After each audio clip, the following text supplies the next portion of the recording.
Olá, meu nome é Daniel, eu sou professor do Departamento de Oftalmo e Otorrino da Faculdade de Medicina da UFMG. O trauma ocular é considerado uma urgência médica pelo risco potencial de perda da visão. Não é à toa que ele constitui uma das principais causas de perda monocular da visão em crianças e em adultos jovens, numa fase, portanto, produtiva da vida. Essas são as principais causas de trauma ocular a serem abordadas na aula de hoje.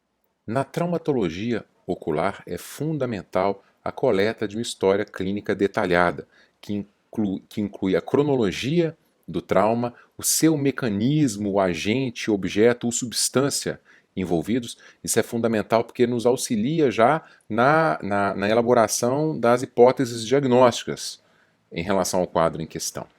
Naturalmente, avaliar os sintomas do paciente, e alguns sintomas de fato são sintomas de alerta, como dor muito intensa, baixa de visão, né, que indica muitas vezes o comprometimento da transparência dos meios ópticos, e, não menos importante, as providências tomadas até aquele primeiro atendimento. Não é raro que a população leiga utilize substâncias caseiras, arruda, mesmo leite materno, e em condições ali precárias que muitas vezes acabam determinando uma piora do prognóstico daquele trauma em questão.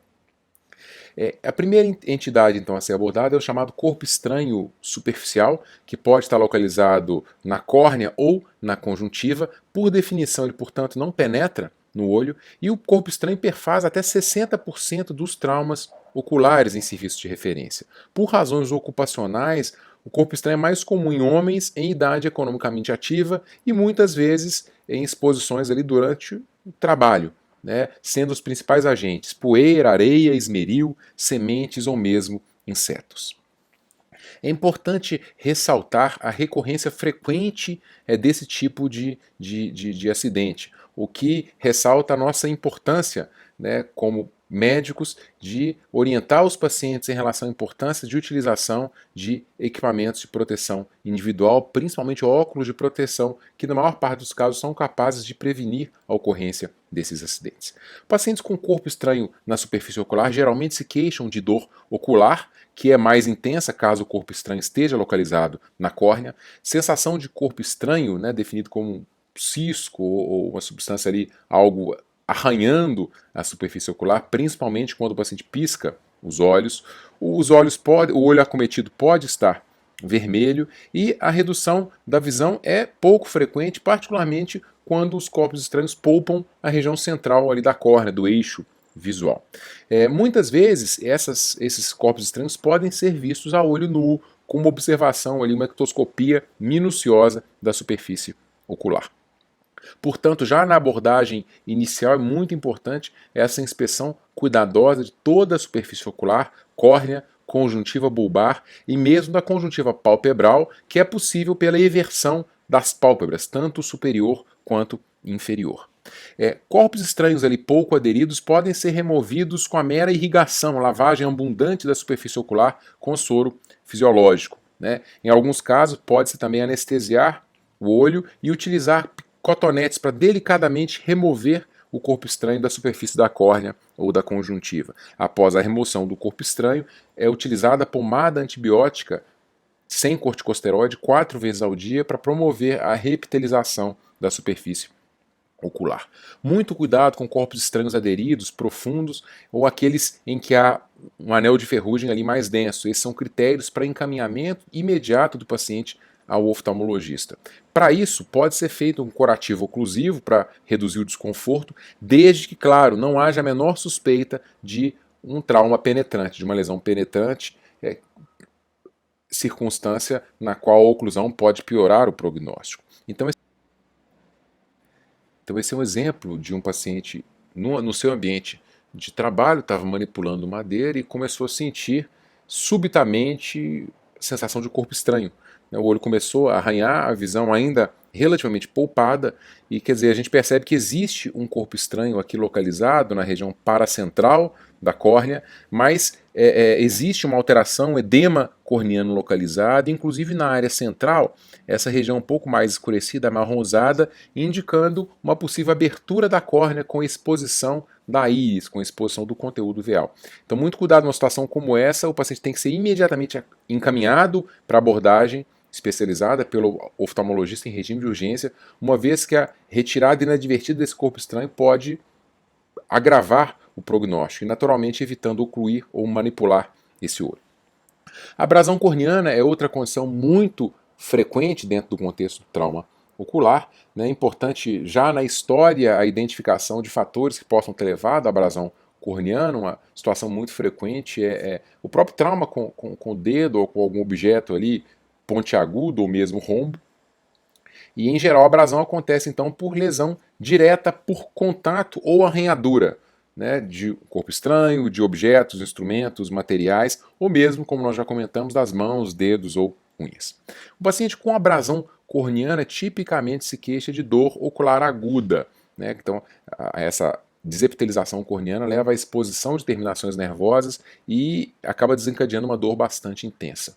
Frequentemente há também fotofobia, lacrimejamento, uma sensação de corpo estranho, né, como se tivesse um corpo estranho, então ele pisca e aí o movimento da pálpebra roçando sobre aquelas terminações nervosas expostas acaba levando a essa sensação como se houvesse algo ali aderida à superfície ocular.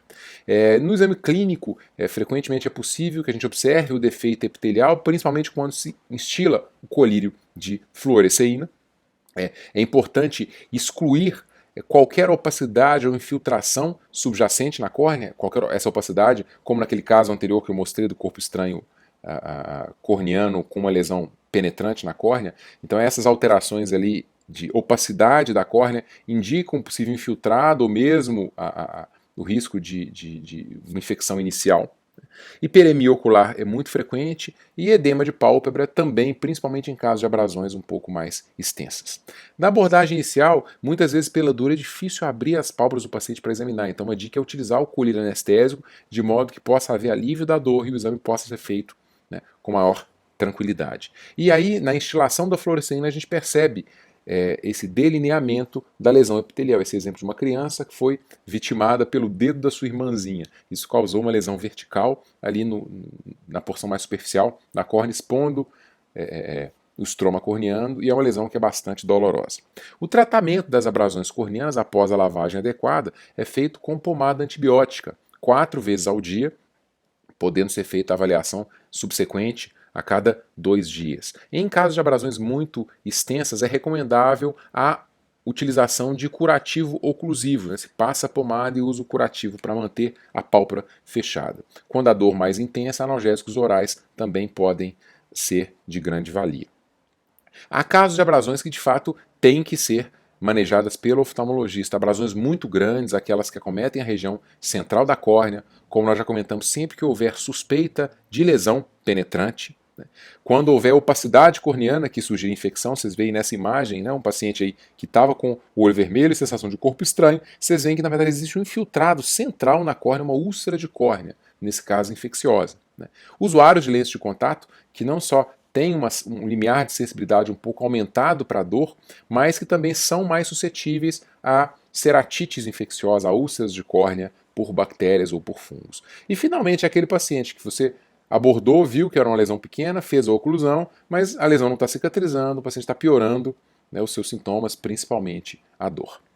Bom, o trauma ocular ele pode ser aí classificado em trauma fechado, né, em que há em que se mantém a integridade da estrutura ocular, e o trauma fechado é dividido em contusão ou laceração lamelar, e trauma aberto, que é aquele trauma que de fato houve uma perda, né, da integridade da parede ocular, muitas vezes com exposição do conteúdo ocular. O trauma aberto ele é subdividido em ruptura, que acontece em geral em trauma contuso de grande intensidade, com uma explosão do olho. O olho, na verdade, a esclera se abre próximo à inserção dos músculos retos, horizontais e ou verticais. E o outro tipo de trauma aberto é a chamada laceração, que pode ser subdividida em 3 classes. Né? A lesão, o trauma penetrante, em que existe um orifício de entrada, o trauma perfurante, em que na verdade o objeto ou o corpo estranho atravessa o olho anterior e posteriormente. Então existe um orifício de entrada e um orifício de saída. Esse é o trauma perfurante. E finalmente o trauma com corpo estranho intraocular retido, que pela sua gravidade, em especial pelo alto risco de infecção de endoftalmite, ele acabou merecendo nessa classificação uma avaliação ali em separado.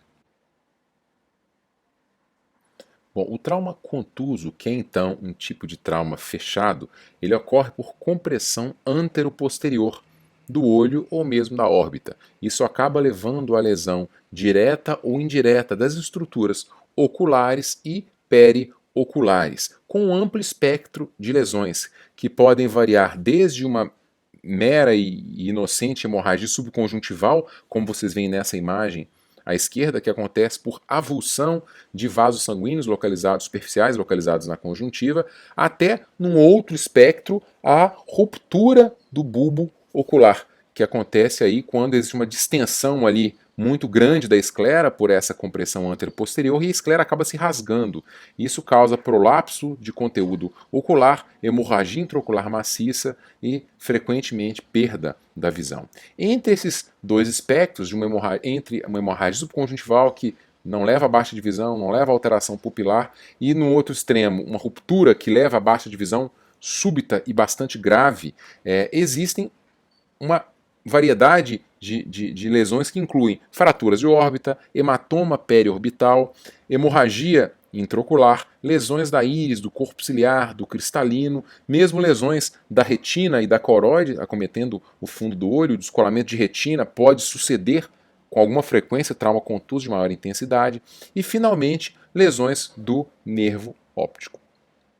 Portanto, o trauma contuso é sempre potencialmente muito grave, mas há alguns sinais de alerta para nós médicos. Primeiro, baixa de visão. Então, a baixa de visão aguda e muito importante após um trauma contuso é de se preocupar. Segundo, edema e hemorragia muito extensa da conjuntiva. Então, como a gente comentou, uma hemorragia subconjuntival localizada, pequenininha, não tem tanto problema. Agora, uma hemorragia maciça, ocupando toda a conjuntiva, com muito edema, isso pode indicar uma laceração, uma ruptura escleral subjacente.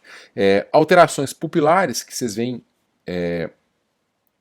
exemplificadas aí nessa imagem do slide. Esse paciente levou um soco no olho e teve uma diálise da íris. A íris se desinseriu da região temporal e aí isso acabou produzindo uma pupila ali na região temporal, uma pupila adicional, a gente chama de policoria, né?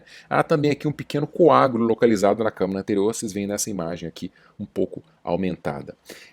Finalmente, proptose, que é a protrusão do bulbo ocular, e mesmo enoftalmia, quando a gente tem aquela impressão que o bulbo ocular ele adentrou a órbita. Enoftalmia pode ser um sinal que indica uma fratura de órbita, né? Então, o olho vitimado de um trauma contuso de intensidade muito grande, ele acaba entrando na órbita e isso aumenta a pressão intraorbitária e pode forçar a fratura de uma das paredes da órbita com herniação de conteúdo da órbita para os seios da face, por exemplo. Por outro lado, a proptose em trauma contuso em geral é causada por hemorragia retrobulbar, que em algumas situações pode inclusive causar compressão do nervo óptico. E finalmente, um outro sinal de alerta muito importante é a restrição da motricidade ocular. Então, com um simples exame de motricidade ocular, em que a gente avalia a movimentação do olho para a direita, para a esquerda e para as versões à direita e para o alto, à esquerda e para o alto,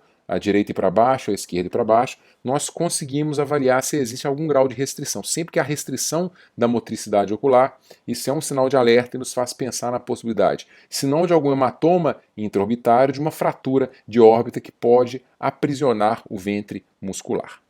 Bom, os traumas abertos, como nós já comentamos, eles podem ser subdivididos em penetrantes ou perfurantes. Penetrante é o que tem somente entrada, perfurante o objeto, o instrumento, o corpo estranho atravessa, então existe um orifício de entrada e um orifício de saída no olho.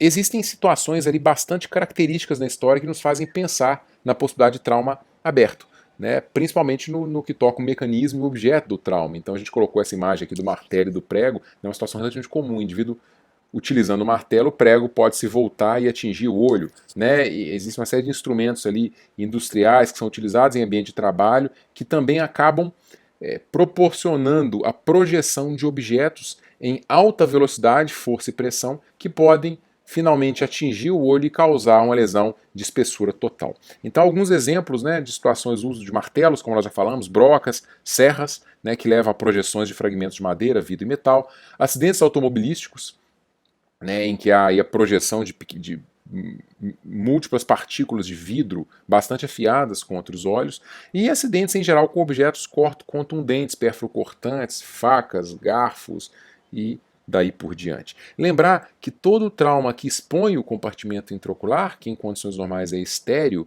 traz o risco de infecção.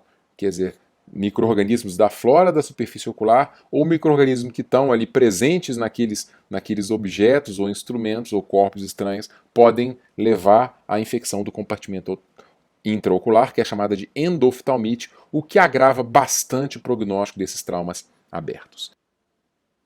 Muitas vezes, essas lacerações de espessura total na córnea, esclera, ou mesmo envolvendo córnea e esclera, são aparentes já ao exame inicial, minucioso da superfície ocular, como a gente pode ver nessa fotografia aqui, em que um paciente foi vitimado por um trauma com um prego, causando essa lesão na córnea. A gente percebe um edema na córnea, aqui no sítio da lesão, com uma exposição aqui, um tamponamento da ferida por tecido iriano.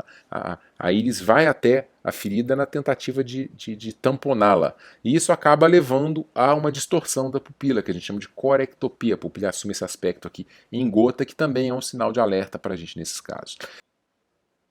Lembrar que o sangramento local pode dificultar esse reconhecimento da lesão penetrante, né? Mas a gente busca ali outras dicas, outros sinais, né? Como nós já comentamos, o prolapso de íris ou de corpo ciliar, a própria hipotonia ocular, muito embora esteja contraindicada a qualquer manipulação do olho, se a pressão está muito baixa, isso pode indicar uma ferida ali penetrante.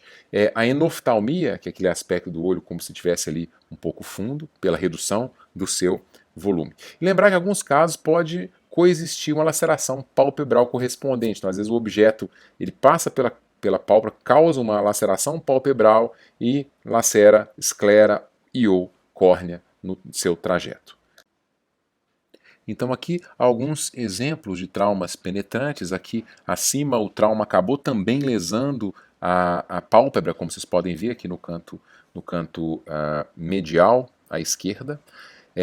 E nas duas imagens abaixo vocês veem uma laceração corneana bastante grande, horizontal, que na verdade não provocou alteração pupilar, mas que está facilmente percebida aqui. Nesses casos a câmara anterior acaba colabando, ela fica atalâmica pela saída ali do humor aquoso pela extensa ferida corneana. E a terceira imagem abaixo à direita é daquela lesão penetrante com aqui a permanência de um corpo estranho de madeira incrustado na lesão. Então lembrar que quando a suspeita de trauma penetrante com corpo estranho, o que a gente deve fazer é encaminhar o paciente imediatamente para avaliação, sem nem ocluir esse olho acometido. O que sugere nesses casos é que se faça uma concha protetora, que pode ser feita com um copinho plástico ou com uma base da embalagem de soro fisiológico, de modo que isso proteja o olho, mas não encoste, não cause qualquer compressão do bulbo ocular, que pode agravar naturalmente o prognóstico. Sempre que houver suspeita ou possibilidade de trauma aberto, penetrante ou perfurante, o paciente deve ser imediatamente encaminhado para tratamento cirúrgico, para avaliação em regime de urgência em serviço especializado. Outras medidas manter o paciente em repouso e em jejum, porque muitas vezes esses procedimentos eles são feitos em regime de urgência. Orientar o paciente a não manipular e não ocluir o olho em hipótese alguma. Como nós já comentamos, não mobilizar qualquer eventual corpo estranho e, se a história do trauma envolver a possibilidade de objetos metálicos, evitar a ressonância nuclear magnética como exame de imagem. Outras medidas que também podem ser úteis, a utilização de analgésicos e antieméticos. Naturalmente, uma manobra de Valsalva no paciente vomitando, isso aumenta a pressão intraocular, pode causar a protrusão de conteúdo ocular. A antibiótico profilaxia parenteral deve ser discutida com o serviço que vai receber o paciente. Então, algumas vezes o serviço já orienta, né, por exemplo, a utilização já de uma dose de cefalosporina de primeira geração antes do encaminhamento do paciente. E, claro, avaliar profilaxia na necessidade de profilaxia antitetânica, considerando que muitos desses acidentes ocorrem na presença ali de objetos potencialmente contaminados. Bom, as queimaduras químicas são um outro tipo de trauma ocular bastante frequente e importante a ser abordado hoje. São potencialmente muito graves e podem ser causadas por uma ampla gama de agentes químicos. Lembrar que aqui é uma das situações em que a abordagem inicial é crítica para o prognóstico. Então, diante da história, já na anamnese de queimadura química, a gente deve interromper imediatamente a anamnese e proceder para a lavagem ali copiosa da superfície ocular, como a gente vai comentar um pouco mais à frente. Então aí os agentes químicos eles podem ser classificados ali quanto ao pH, né, naqueles alcalinos e ácidos. Essa classificação é importante porque na verdade os agentes alcalinos eles costumam determinar um prognóstico pior para essas queimaduras químicas da superfície ocular, muitas vezes porque eles acabam aderindo ali à superfície, desnaturando proteínas e persistindo ali, causando lesão da superfície ocular durante um tempo um pouco mais longo. Então os dois principais fatores ali de gravidade são o pH da substância, quer dizer, quanto mais baixo para os ácidos e quanto mais alto para os alcalinos, pior, e naturalmente o tempo de exposição. Por isso que é tão importante, uma vez que existe a história, lavar imediatamente a superfície ocular com a solução neutra.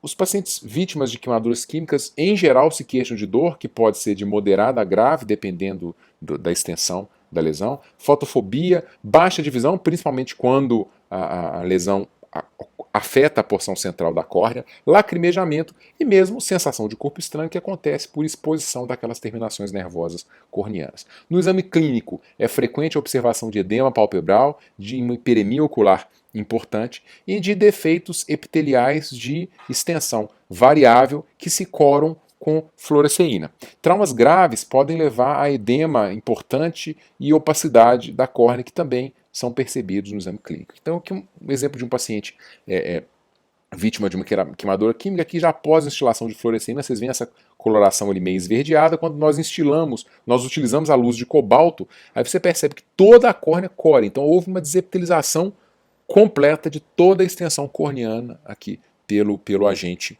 químico. Então a medida mais importante é a irrigação copiosa com solução neutra, idealmente soro fisiológico. Então se recomenda a utilização de pelo menos 2 litros ou por um período de 15 a 30 minutos. Né? Então você pega um frasco de soro, faz um pequeno furinho e esguicha as situações em que se recomenda colocar um equipo de soro e deitar o paciente em uma posição tal que se abre ali a infusão e isso acaba fazendo uma irrigação ali, né, de um volume bastante grande de solução, no sentido de se lavar a superfície ocular.